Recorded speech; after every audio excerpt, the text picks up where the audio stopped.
কোটা আন্দোলন ঘিরে নাশকতার ঘটনায় চলছে সাঁড়াশি অভিযান। গ্রেফতার অনেকের পরিবারের দাবি, ভাঙচুর অগ্নিসংযোগে জড়িত নন তাদের স্বজনরা।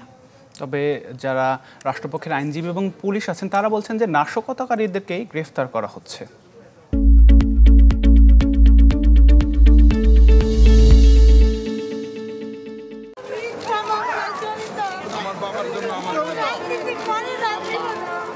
বাবাকে জড়িয়ে ধরে ইলমা ফারিজাতুনের এই কান্না জসকোট এলাকায় অনেকের মনেই নাড়া দিয়েছে।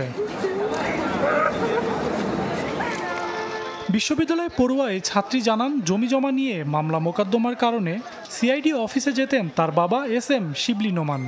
গত 29শে জুলাই সিআইডি অফিসের সামনে থেকে তাকে গ্রেপ্তার করা হয়, অথচ সহিংসতার সময়টাতে ঢাকার বাইরে ছিলেন তিনি। দাবি করেন কোনো ধরনের রাজনৈতিক সংশ্লিষ্টতাও নেই শিবলি নোমানের। শিক্ষার্থীদের সাথে নাকি বাবা একসাথে ছিল, মানে উস্কানি যারা দেয়, যেটা বলছে যে বিএনপি বা জামায়াত শিবির, বাবা নাকি ওইখানে ছিল। যেই ডেট বসে, ইভেন বাবার কথা বসে, সবই মিথ্যা। ওই ডেটে তো আমার বাবা ঢাকাতেই ছিল না। আমার খালু মারা যাওয়ায় আমার মা আর আমার বাবা 18 তারিখ থেকে 25 তারিখ পর্যন্ত ছিল গ্রামে। ছেলের জন্য আদালত প্রাঙ্গণে কাঁদছেন এক মা। জানালেন, যাত্রাবাড়িতে গেল 23 জুলাই খেলার মাঠ থেকে তার ছেলেকে ধরে এনেছে পুলিশ। খেলা শেষে আসার পথে ওদের ডিসি ভবনের এখান থেকে পুলিশ ডাক দিছে। উপর থেকে যে ভিডিও করে মিছিল যে যাচ্ছে, মিছিলে 2টা ভিডিও পাইছে।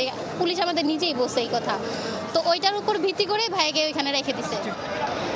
কোটা আন্দোলন ঘিরে গ্রেপ্তার ব্যক্তিদের প্রায় প্রতিদিনই আনা হচ্ছে সিএমএম আদালতে, যাতে আদালত প্রাঙ্গণে বাড়ানো হয়েছে নিরাপত্তা। পুলিশের পাশাপাশি মোতায়েন করা হয়েছে 2 প্লাটুন বিজিবি।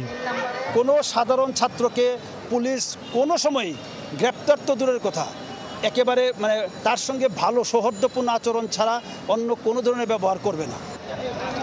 রাষ্ট্রপক্ষের আইনজীবীর দাবি, যথাযথ প্রমাণের ভিত্তিতেই গ্রেপ্তার করা হচ্ছে। বিনা কারণে কেউ গ্রেপ্তার করছে না, কারণ এখানে যাদের গ্রেপ্তার করছে তাদের তথ্যপত্রের মাধ্যমে এবং ভিডিও ফুটেজের মাধ্যমে এবং এর খোঁজ খবর নিয়েই কিন্তু সম্পৃক্ততা পেয়েছে বলেই তাদেরকে গ্রেপ্তার করছে।